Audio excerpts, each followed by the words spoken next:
Whether one makes contact with Aldous Huxley through his writing or in personal conversation, the impression that comes almost immediately is that of a uniquely versatile, omnivorous intellect, constantly searching and probing with a clean, cold incisiveness.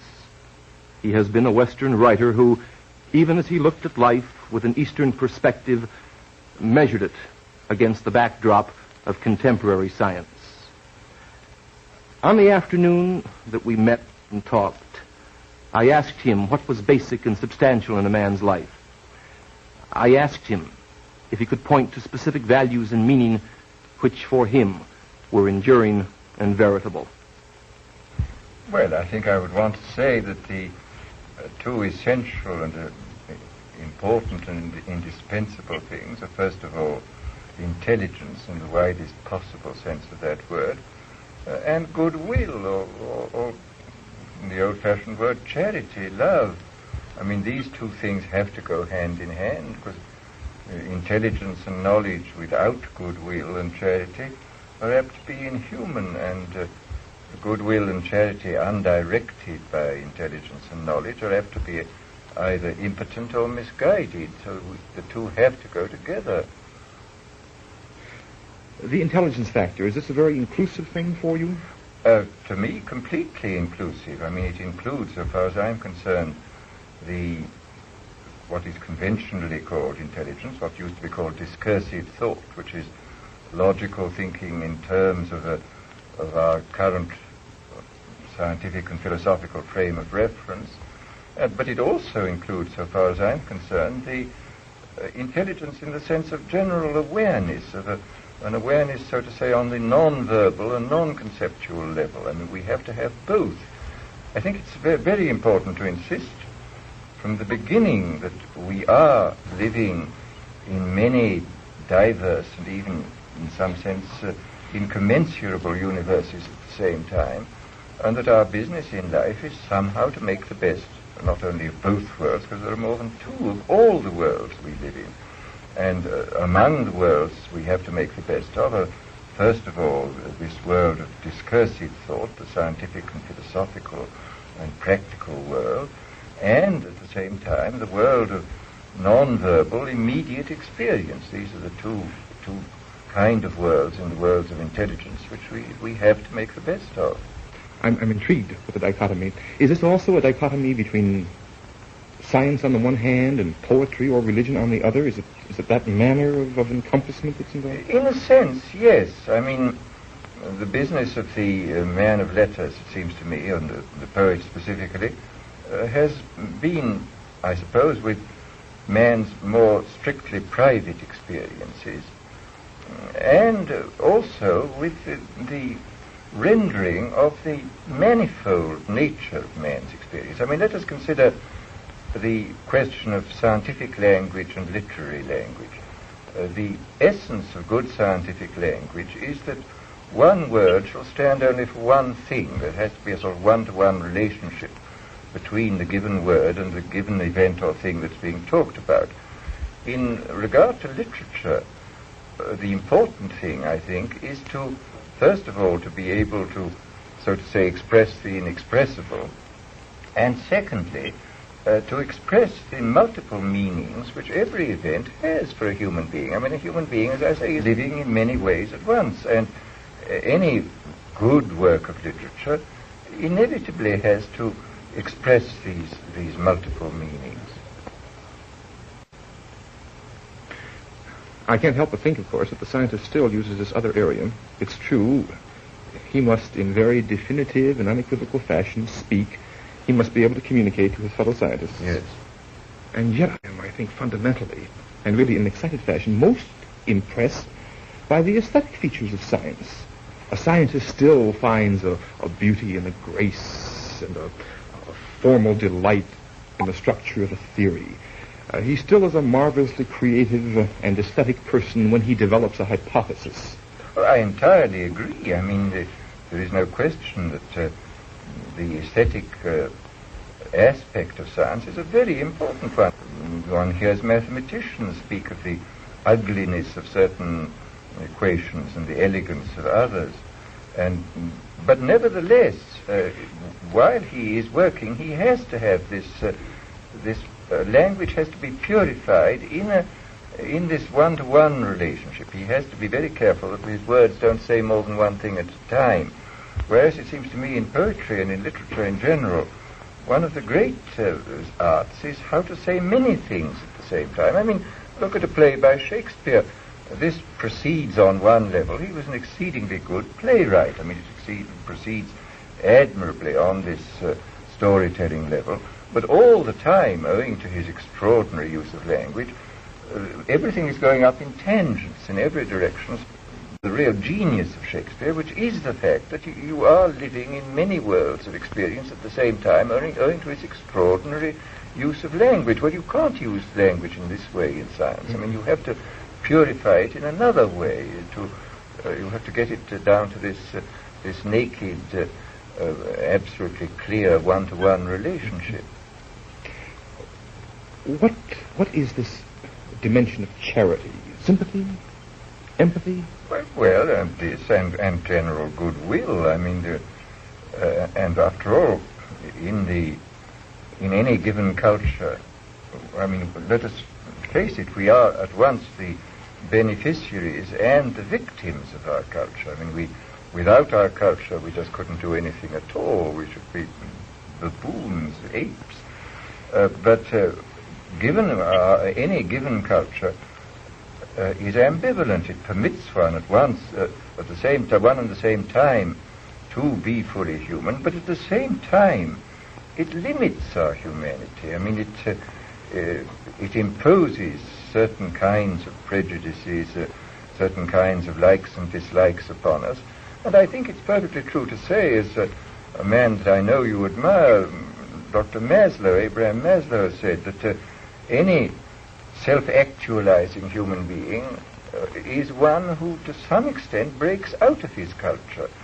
And after all, I mean, one sees that, in fact, all the great seers and religious prophets have always broken out of their culture. I mean, merely to say, thou shalt love thy neighbor as thyself, is breaking out of a narrow culture which insists that you shall love only this person and that everybody else is not your neighbor. And I think we have to see that the people who have broken out of their culture, the seers and the prophets, are essentially right, and that unless we follow their advice and follow it awfully quickly, we're going to be making a appalling... The dimensions you described, are you satisfied with the levels at which they're appearing today? No, I mean, we obviously have to do much more than we are doing, and we have to do it awfully quick, because, after all, we're faced by a great number of problems which are absolutely unique in history. I mean, nothing like the explosive population increase has ever happened before, and nothing like the explosive technological advance has ever happened before, and nothing like the explosive advance in knowledge has happened before. We're living in a world of sort of what may be called chronic revolution, chronic upheaval, and unless we break out of the culture which imprisons us within a world of nationalism and militarism, given the hydrogen bomb, we're obviously in imminent danger. And also, given this kind of culture which causes us to spend an enormous proportion of our resources on the armament race, we are not going to be able to solve the ecological problem of man upon the earth. We are not going to be able to solve the problem of a species which is increasing at the rate of 50 millions per annum on a limited environment. I mean, this is going to require all our goodwill and all our intelligence and all our knowledge. And if we spend a great deal of our energies on something else, we're not going to be able to solve the problem.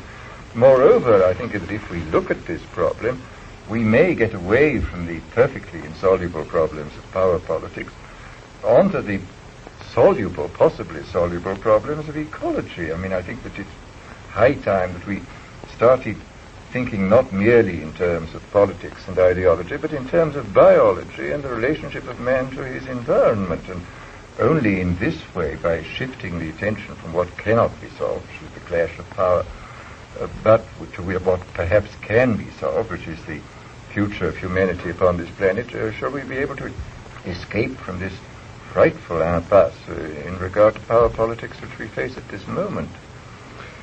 I grant that the injunction is well taken, and I too share your concern. For me, it's an outright terror from time to time. And yet I think, while it's certainly important to pose the question, to think about the problem, what does one do? Well, now this is the real problem, because I mean nothing is easier than to formulate high ideals, but few things are more difficult than to discover the means whereby those ideals may be implemented. This is the real problem. I mean, one has to dream, but one has to dream in a pragmatic way to consider how we can obey the injunction to love our neighbors and to behave with goodwill. I think one of the basic problems is somehow to find means whereby the extraordinarily violent drives of our instincts and our emotions can be given expression without doing harm either to ourselves or to our neighbors. There are educational possibilities in this, then? I think so. I mean, I hope so, because otherwise I don't know what we're going to do.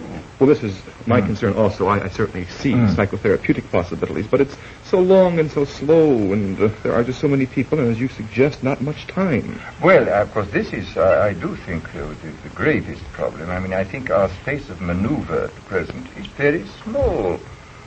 I mean, look at what is happening to the underdeveloped countries. The pressure numbers upon resources is so great, it seems quite unlikely that many of these underdeveloped countries will ever be able fully to industrialize, because all their resources will simply have to go into feeding the new generation as it appears year by year. And they will never be able to stand back far enough to be able to industrialize, and that it will be like the parable of their development will be the parable of the Red Queen in Alice Through the Looking Glass. Remember that Alice and the Red Queen ran like mad, and at the end of a long period of running, they found they were standing in the same place. And the Red Queen said, yes, in this country, you have to run as fast as you can to stand in the same place, and to get somewhere else, you have to run twice as fast as you can.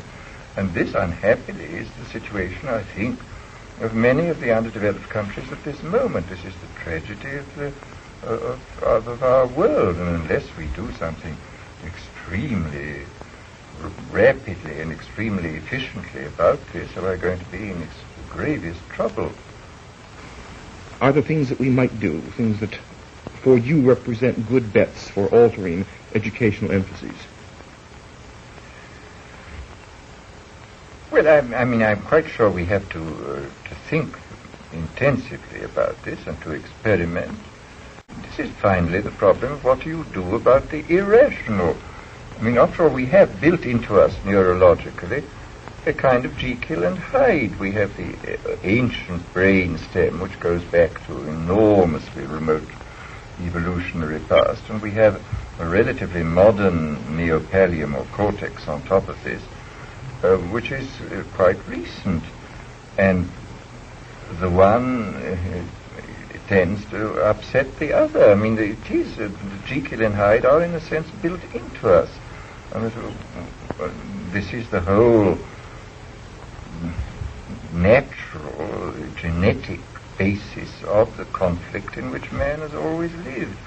And we have to recognize this fact, and we have then to work out the best possible ways on every level, physiological, psychological, educational, sociological, to cope with this fact. And the question, I suppose, would come up, education for what in all of this? Well, education, first of all, for survival, which is important as far as I'm concerned, and secondly, I mean, as an ideal, I don't know any higher ideal than the ideal of actualizing the greatest number of desirable potentialities. I mean, potentialities for goodwill, potentialities for intelligence in every way, potentialities for creativity. I mean, these three things, if we can actualize our potentialities in this direction, we certainly have them. We have potentialities which have not been actualized. Then we've done something. We really have made the best of our human condition. Of late, I know you have made much mention of nonverbal factors, Mr. Huxley, and particularly in education. This nonverbal aspect intrigues me considerably. We have to think of this side of man, which I mean the whole psychophysical organism. There's a very striking phrase in Spinoza, where that very great philosopher says, make the body, I would now say the psychophysical organism, make the body capable of doing many things. In this way, this will help you to perfect the mind and to come to the intellectual love of God.